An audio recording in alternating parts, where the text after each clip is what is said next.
Josh, Yuri Bezmenov's Warning to the West. You ever heard of it? This is my first ever time. I didn't even know who he was. We just started recording. So Justin, tell me about him.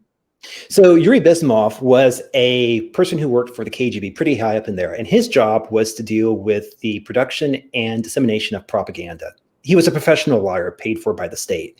And what's interesting about him is when he defected over, he gave a series of videos. And if you go on YouTube, there's a great 10-minute clip down of him giving his most salient points. But basically his argument was this. When it comes to, or this is again, early 80s, when it came to, clandestine operations, many people think James Bond or something like that. And he's like, look, that maybe accounts for, 10% of what the KGB was doing. In reality, about 90% of the activity and the funding and the efforts was done, for the mind and changing the way people think and people thought. One of the criticisms of today's modern world is that nobody can come to any agreement because nobody can agree on anything. And if you go back and look at what Bezmenov was saying in the early 80s, it's almost come to a T. And he talks about 3 stages of how you destabilize a nation. And you have to rot it from within. So that's how you start. The first stage is you essentially have to get control of the children. And so once you can train an entire generation, or that is, you get control of the educational facilities. Once you can train an entire generation in Marxist ideology, although it might not be branded as Marxist, but at the core, that's what it is. The rot's still there. Yeah, I'm going to intrigue there, Justin.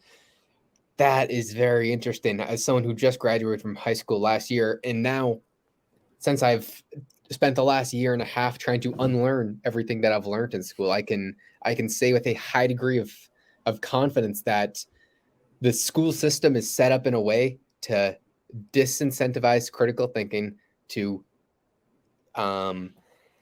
make sure that they think they failed if they think for themselves, or if they don't know something. The government tells you to follow rules. Exactly. And what Bezmenov called this, he called it a process of demoralization. And it boils down to this. You have people who have been so demoralized or so robbed of the ability to think critically.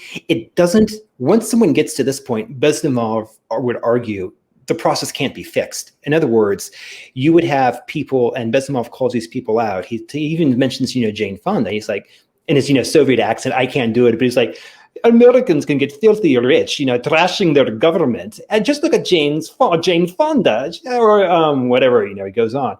And these people, they think that when, the glorious revolution happens, it will be this wonderful utopia. It'll be great.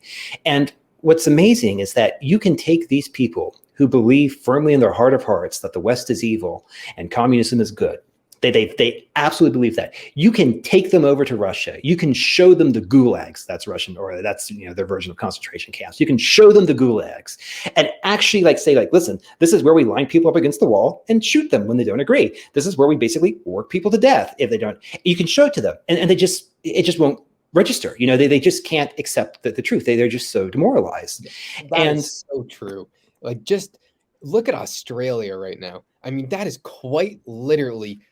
Hitler would be just rock solid with what's going on over there. I mean, it is just a totalitarian dream for a communist, or just to switch that quickly from a quote unquote free country to an absolute takeover in a matter of months.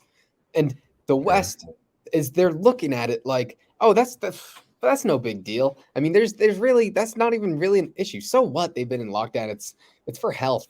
They're keeping people safe. What's the problem? It's for your own good, you ignorant rube, to quote someone else. But yeah, so that was one of Bezmenov's big things. So the process of demoralization, you have the process of demoralization. It takes 1 generation, maybe 2 generations. But what you do is you basically have to get control of the educational apparatus to brainwash the children, to basically have to not have a correct understanding of the world. So that's kind of stages 1 and 2. Stage 3 actually happens stage 2 occurs relatively quickly. And that's the actual implosion of the economy. Essentially, nobody can agree on anything. Things just, fall apart. And Josh, I've talked about this before, and not to, be too pretentious, but this is kind of like the Owl of Minerva flying at dusk, of which Yuri Bezmenov says in his own way, saying like, listen, the people who are the biggest proponents, who think there'll be this glorious utopia, who think they'll be the leaders, these people will be lined up and shot just as they were in Russia. And for any of our history buffs, think back to Stalin and Trotsky, think back to Stalin and let me say this a slightly different way. When Lenin died and Stalin assumed power, Stalin basically was ruthless. He just lined up, the true heart, like the true believers who were honest. There is an argument to be made that some people who led the communist revolution in Russia were honestly trying to do what they thought in their heart of hearts was the right thing. Yeah. Those people were basically butchered by Stalin. And socialism is a great thing in theory. It sounds amazing. You can plan it out perfectly. Oh, wow, everyone's equal. We can all have the same thing. Life is going to be fantastic. We'll never have to do anything. The government will just take care of it for us. Ah, great. But nothing ever plays out perfect to plan. And it's not possible, for people are not equal. And if you try and force unequal humans to act in an equal way, it's just never going to work well. Have you seen the meme video where it's talking about equality versus equity? And if people want equality, this is the dirty secret, where you have people on trying to look over a fence, and a short person standing on like a tall box, and the tall person's not saying anything. What the equality of the left promotes, it's basically taking a chainsaw and butchering everyone down to the same level. Yeah. That's what equality, or that's their version of equality that they don't know. But anyways, getting back to what Bezmenov said. So one of my favorite phrases is the Owl of Minerva only flies at dusk. It's just a fancy way of saying, in like normal speak, I always know the winning lottery numbers. My only problem is I know them about a day too late. In other words, I only have the knowledge that I needed to know once it's too late for me to actually act on the knowledge I had in the first place. And this is Bezmenov's comment. He says, like, this is the tragedy of the situation, is you have these glorious, deluded fools who only when they have, the boot on the side of the head or are being shot, only then, when it is too late to do anything, do they finally realize the truth. And that's the tragedy of the situation. It's gone past. One of my, I don't beliefs, but maybe my hopes is that I think that right now for the West to kind of like wake up and have, a come to Jesus moment, I think things need to get worse. And the reason I say they need to get worse is that you have people who don't want to take up, and when I say take up arms, I don't mean like literally taking up, a gun and, no, that's not what I mean. When I say take up arms, I mean, but like a call to action, we want to get involved in our school board. We want to write to our senators. We want to run for office or whatever, right? We want to push back. To actually like do something. Okay. Like you've got to piss people off enough so that there's actually, a fire under their backside to do this. But at the same time, you don't want to turn up the heat so much so that you have like a complete breakdown of the society as well. I mean, think back to, France, John Law's time, where you basically had the French Revolution or, whatever, disaster you want to have. So it's a really tricky thing to thread. But anyways, let me just finish up with Bezmenov. So the point is that the second stage actually occurs really, really quickly. That's the implode demolition of the society. And that'll happen in maybe like, 6 weeks or so, just poof like that, like a currency crisis or something like that, just bam, gone, completely gone.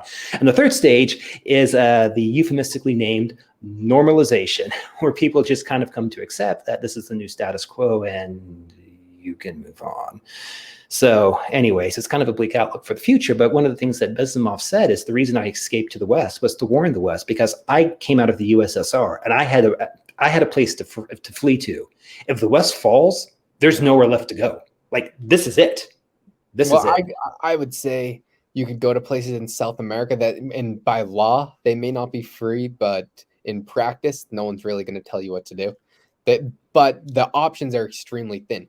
Right now, we're in a world where there is not many places in freedom. Right now, I'm residing in Arizona, most likely going to be moving in the next few months just around the U.S. until if we have to leave the U.S., I'm going to leave the U.S., but it's really a tragic time. And hopefully people stand up and fight for freedom, and we won't have to actually worry about these things, or our children won't have to worry about these things. There's a growing trend that I've seen of people who think, I call it the grass is greener on the other side. And like, don't get me wrong, the U.S. has its issues, and I would say it's more of a state by state thing. But as someone who I consider myself pretty well traveled,